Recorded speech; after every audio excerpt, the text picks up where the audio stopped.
हम DSSB द्वारा पिछले सालों विभिन्न परीक्षाओं में पूछे गए सामान्य हिंदी के प्रश्नों को हल कर रहे थे। आज के इस वीडियो में हम कुल 40 प्रश्नों को हल करेंगे। मेरी भाषा हिंदी भाषा परिवार में आप सभी का एक बार फिर से स्वागत है। आइए देखते हैं इन 40 महत्वपूर्ण प्रश्नों को। आप देख सकते हैं ये PGT मैथ्स का पेपर है और यहाँ सामान्य हिंदी से इन प्रश्नों को पूछा गया है। प्रश्न संख्या 61, जो अनुकरण करने योग्य हो उसे खालिस्तान कहते हैं। यहाँ पर अनेक शब्दों के लिए एक शब्द से प्रश्न पूछा गया है। जो अनुकरण करने योग्य हो उसको हम अनुकरणीय कहते हैं। बी विकल्प सही होगा। असाध्य, जिसको साधा ना जा सके। अवैध, जो कानून के खिलाफ हो। अथाह, जो बहुत ही गहरा हो, जिसका पार नहीं पाया जा सके। इसीलिए हम प्रयोग करते हैं अथाह समुद्र, यानी कि जिसका पार नहीं पाया जा सके, जो बहुत ही गहरा हो। सही विकल्प होगा बी अनुकरणीय। दूसरा प्रश्न है, जिसको क्षमा न किया जा सके वह होता है अक्षम्य। ए विकल्प सही होगा। अदृश्य, जिसको देखा न जा सके। अनभिज्ञ, जो किसी के बारे में नहीं जानता हो। अविनाशी, जिसका विनाश नहीं किया जा सके। ए विकल्प सही होगा अक्षम्य। आगे है 27 को हिंदी में खालिस्तान कहते हैं। तो मैंने पहले ही बता दिया, 27 को 27 को 27 कहते हैं और सही विकल्प कौन सा होगा? बी 27। आधा त और फिर पूरा त। लेखक का अन्य लिंग रूप। लेखक यहाँ पुल्लिंग है, अन्य लिंग इसका होगा स्त्रीलिंग। स्त्रीलिंग यानी कि लेखिका। सही कहाँ पर लिखा गया है? डी विकल्प में। डी विकल्प सही होगा। अध्यापक का स्त्रीलिंग रूप लिखिए। अध्यापिका। बी विकल्प सही होगा। शुद्ध वर्तनी कहाँ पर लिखी गई है? बी विकल्प में अध्यापिका। सूक्त शब्द भरिए। खालिस्तान हमेशा सच बोली। हमें 4 विकल्प दिए गए हैं। सही शब्द का हमें चुनाव करना है। आप हमेशा सच बोलिए ताकि वाक्य हमारा शुद्ध हो जाए। तू हमेशा सच बोलिए, सही नहीं होगा। तुम हमेशा सच बोलिए, सही नहीं होगा। हम हमेशा सच बोलिए, सही नहीं होगा। सबसे सही विकल्प है आप हमेशा सच बोलिए। शरीर का वचन बदलिए, यानी शरीर एक वचन है और शरीर शब्द का बहुवचन भी शरीर ही होगा, क्योंकि ये नित्य शब्द है जिसमें कोई परिवर्तन नहीं होगा। कुछ शब्द हमारे होते हैं जो हमेशा ही एक वचन में रहते हैं, कुछ शब्द हमारे होते हैं जो हमेशा ही बहुवचन में होते हैं। उनको हम नित्य एक वचन या नित्य बहुवचन कहते हैं। तो शरीर शब्द एक वचन है और हमेशा एक वचन में ही इसका प्रयोग किया जाता है। ए विकल्प सही होगा शरीर। सही वर्तनी का भी हमें ध्यान रखना है कहाँ पर लिखी गई है। मुश्किल शब्द का विरुद्ध पद है। विरुद्ध पद यानी कि विलोम शब्द, विरोध अर्थ प्रकट करने वाला। तो मुश्किल आसान। बी विकल्प सही होगा। जागना भाववाचक संज्ञा रूप हमें लिखना है यहाँ पर। जागना जागरण। ए विकल्प सही होगा। जागना क्रिया है और जागरण एक भाव है जिसको हम महसूस कर सकते हैं। तो ए विकल्प सही होगा। उड़ना, उड़ना का भाववाचक संज्ञा रूप आपको बताना है उड़ान। उड़ान यानी कि भाव है, उड़ान भरने का जो भाव है। यहाँ सी विकल्प सही होगा। कृतज्ञ, यहाँ से भाववाचक संज्ञा रूप लिखना है। कृतज्ञ कृतज्ञता। कृतज्ञता का भाव होता है और ये हमारा बी विकल्प में दिया गया है। बी विकल्प सही होगा। कृतज्ञ, जो किए गए उपकार को मानता हो। और कृतज्ञ का विलोम शब्द होता है कृतघ्न, जो बार बार पूछा जाता है, जो किए गए उपकार को नहीं मानता हो। आगे है नीचे दिए गए शब्दों का विलोम शब्द लिखिए। अनुकूल, प्रतिकूल। ए विकल्प सही होगा। आयात, निर्यात। यहाँ पर सी विकल्प सही होगा। कोमल, कठोर। बी विकल्प सही होगा। उत्तीर्ण, इसका विलोम शब्द होगा अनुत्तीर्ण। सी विकल्प सही होगा। उत्तीर्ण होना यानी पास होना, अनुत्तीर्ण होना यानी कि किसी परीक्षा में विफल होना। आगे हमें एक निबंध दिया गया है, इसको ध्यान से पढ़ना है और यहाँ से कुछ प्रश्न आपसे पूछे जाएंगे। आइए जल्दी से इसे भी पढ़ लेते हैं। अशोक मौर्य राजाओं में सबसे प्रसिद्ध था। उसने कलिंग को जीतने का संकल्प किया और उसे अपने साम्राज्य में शामिल करना चाहा। कलिंग पर हमला हुआ और उसे जीत लिया गया, परंतु जब अशोक ने घायल और मरते हुए सिपाहियों को तथा युद्ध से उत्पन्न स्त्रियों और बच्चों के क्लेश को देखा तो वह स्वयं दुखी हुआ। उसने निश्चय किया कि अब कभी वह युद्ध नहीं करेगा। इसके बदले वह लोगों को समझाएगा कि वे शांति पूर्वक रहें।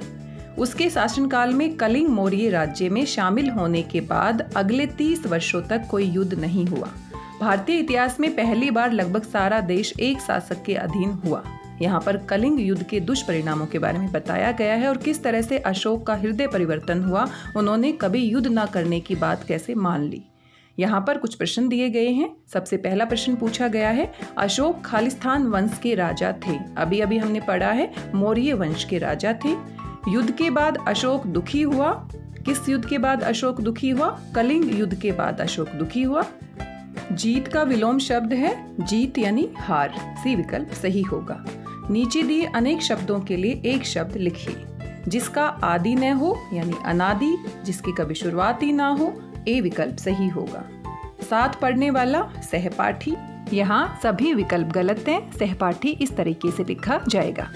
आइए एक और प्रश्न पत्र हल कर लेते हैं। ये पीजीटी इंग्लिश का पेपर है और यहाँ सामान्य हिंदी से ये प्रश्न पूछे गए हैं। सबसे पहला प्रश्न है, इनमें से किसकी वर्तनी शुद्ध है? यहाँ शुद्ध शब्द को हमें पहचानना है। Kartik, Kartik, report, report. तो यहाँ पर सबसे शुद्ध शब्द लिखा गया है ए कार्तिक। रिपोर्ट को हम इस तरीके से लिखेंगे जो कि हमारे विकल्प में गलत लिखा है। ए विकल्प सही होगा। कृषाणु का पर्यायवाची है। कृषाणु होती है अग्नि और विकल्प में दिया गया है ज्वलन, यही अग्नि से संबंधित है, तो ए विकल्प सही होगा। कर्म, अमी, दर्प। कर्म यानी कार्य, अमी यानी कि अमृत। अमी या अमीय अमृत को कहते हैं। दर्प यानी अहंकार, घमंड। ए विकल्प सही होगा। आग्रह का विलोम क्या है? आग्रह करना यानी किसी से अनुनय विनय करना और इसका विपरीत होगा दुराग्रह, यानी कि बी विकल्प सही होगा। जिसे ऊपर की ओर उछाला या फेंका गया हो। अनेक शब्दों के लिए एक शब्द हमें बताना है। विकल्प दिए गए हैं उत्क्षिप्त, उत्प्लवित, ऊपरीगत, उत्थित। ए विकल्प सही होगा। उत्क्षिप्त यानी कि जो ऊपर की ओर उछाला या फेंका गया हो। ए विकल्प सही होगा।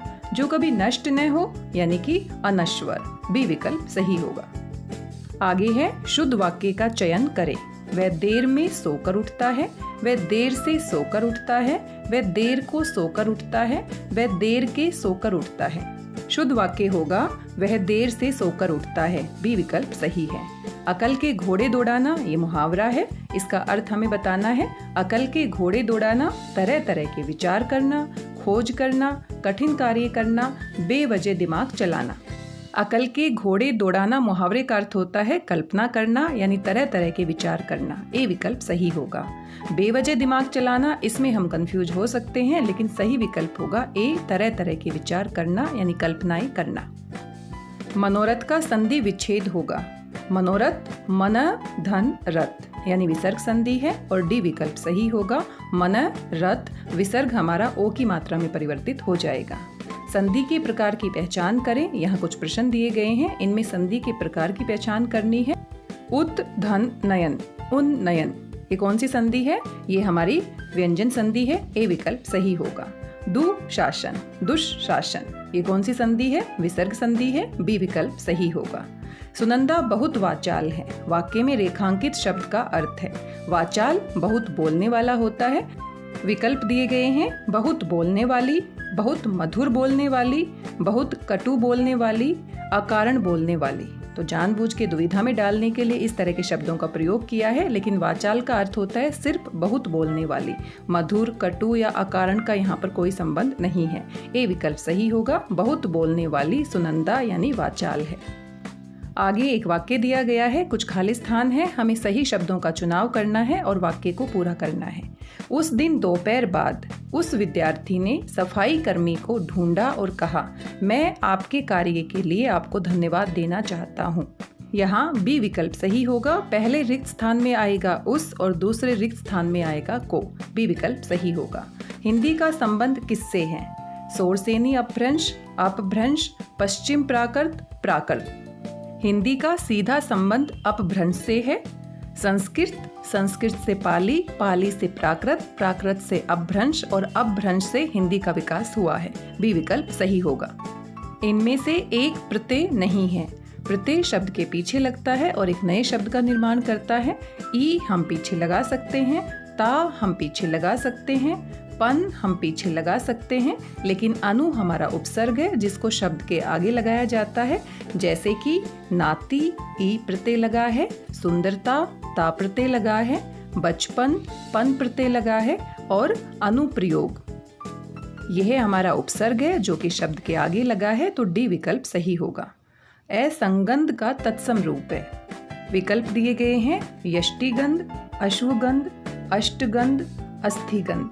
बी विकल्प सही होगा, अश्वगंध तत्सम रूप है असंगंध का। आगे अपठित गद्यांश दिया गया है, आइए इसको भी पढ़ लेते हैं।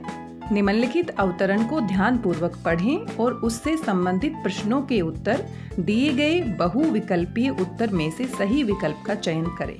मुखिया किसे कहते हैं? मुखिया शब्द मुख से निकला है। जिस प्रकार मुख शब्द अंगों में श्रेष्ठ है और यदि वह काम करना बंद कर दे तो शरीर के सभी अंग निकम्मे हो जाएंगे, उसी प्रकार मुखिया भी एक पूज्य सदाचारी श्रेष्ठ है जो सोच विचार करके बोले और किसी का पैसा भी न खाए। बुद्धिमान मनुष्य वह है जिसका मुख दिल में हो, अर्थात सोच कर बोले। मुख वह है जिसका दिल मुख में हो, अर्थात जो उसके मुख में आए वह कह दे। आप भी अगर शुभ संकल्प मन में धारण करोगे और अशुभ वचन मुख से निकालोगे, सोच समझकर चलोगे तो पो बारे है। पो बारे होना यानी कि बहुत लाभ होना मुहावरा है।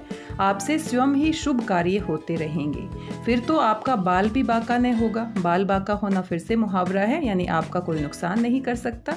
जिधर जाओगे उधर आपका यश होगा। आइए देखते हैं क्या प्रश्न पूछे गए हैं। मुखिया कौन है? जो मुख से निकला हो, जो सज्जन पुरुष हो, जो शुभ संकल्प धारण करे, अशुभ वचन मुख से न निकाले, सब उसका अनुसरण करे, जिसकी पो बारह हो। बड़े ध्यान से हमें देखना है मुखिया कौन है। वैसे तो सभी के सभी विकल्प हमें दुविधा में डाल सकते हैं, लेकिन सबसे सही विकल्प के साथ हमें जाना है, सी विकल्प सही होगा। मुखिया शब्द मुख से निकला हुआ ये तो ठीक है, सज्जन पुरुष ये भी ठीक है, जिसकी पो बारह होती है ये भी ठीक है, लेकिन ये सभी बातें सी विकल्प से ज्यादा सही नहीं है। जो शुभ संकल्प धारण करे, अशुभ वचन मुख से न निकाले, सब उसका अनुसरण करे, उसे हम मुखिया कहते हैं। आगे पूछा गया है मूर्ख कौन है? जो मुख में आए वह कह देने वाला, जिसका मुख दिल में हो, जिसके शरीर के सभी अंग निकले हों, जिसका बाल भी बाका न हो। ए विकल्प सही होगा। जो मुख में आए वह कह देने वाला मूर्ख होता है, क्योंकि बिना सोच विचार के बोलने वाला मूर्ख होता है। जिसका दिल मुख में होता है वह मूर्ख होता है। लेकिन बी विकल्प में जिसका मुख दिल में होता है उल्टा दिया गया है, इसीलिए सबसे सही विकल्प है ए विकल्प। जिसका मुख दिल में हो यानी सोच विचार कर बोले उसे हम बुद्धिमान कहते हैं, और इसका विपरीत हो जाएगा जिसका दिल मुख में हो यानी बिना सोच विचार कर बोलने वाला, मुंह में जो आए कुछ भी कह देने वाला मूर्ख होगा। इन सभी विकल्प में ए विकल्प सही है। जिसका बाल भी बाका न हो मुहावरा है। इसका अर्थ क्या होगा?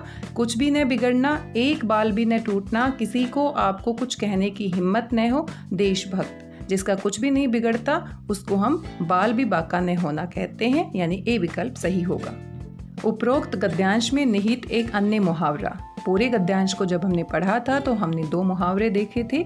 एक समान द्वारा, सच्चा मुखिया, अशुभ वचन मुख से न निकालना और पो बारह होना।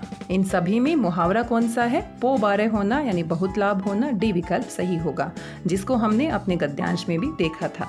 प्रस्तुत गद्यांश का उचित शीर्षक होगा मुख और मुखिया, सच्चा मुखिया, बुद्धिमान और मूर्ख, सब अंगों में श्रेष्ठ मुख।